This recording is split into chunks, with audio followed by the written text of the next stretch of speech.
Hank didn't come home last night. I wasn't surprised. This wasn't the first time. But as I was finishing up in the bathroom, I saw him walking in with breakfast in hand. And trailing right behind him was Susie. When he saw me, he placed the breakfast on the dining table and for once offered an explanation.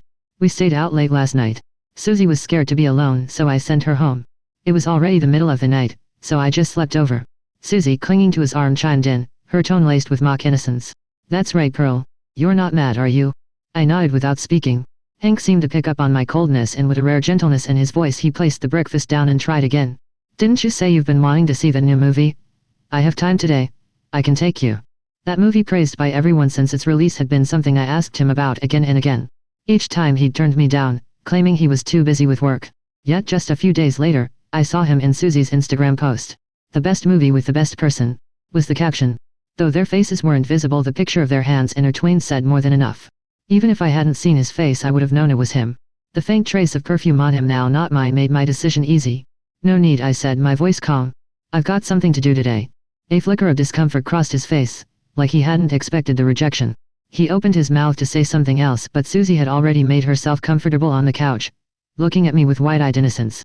Pearl, when you say you're busy, does that mean you're meeting your university friend? I shot her a sharp look, suspicion creeping in. The only person who knew I wanted to initiate a divorce was my lawyer, and that lawyer was an old university friend. No one else knew about the matter. Seeing my suspicious look, Susie quickly turned to Hank with a look of false innocence. Hank, don't be angry when you hear what I'm about to tell you.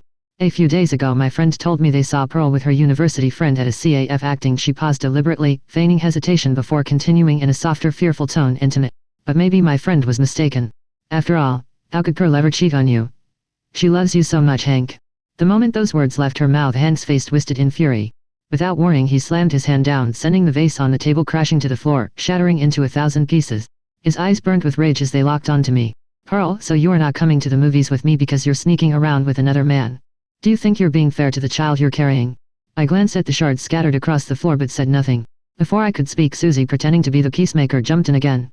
Hank, please don't get mad. Let's talk calmly. It's not all her fault after all. Her mother also. But before she could finish that vile sentence, I grabbed the napkin from the table and threw it at her, my hand trembling with rage.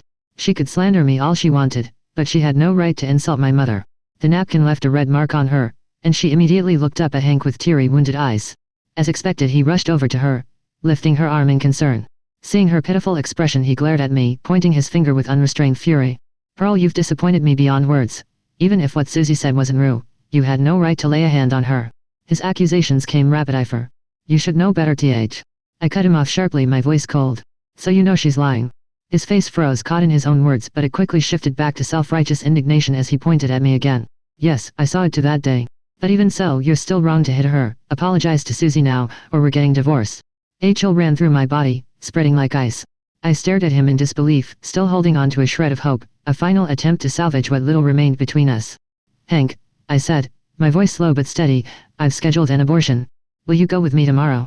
He scoffed, the sound dripping with mockery, as if I had just told a ridiculous joke.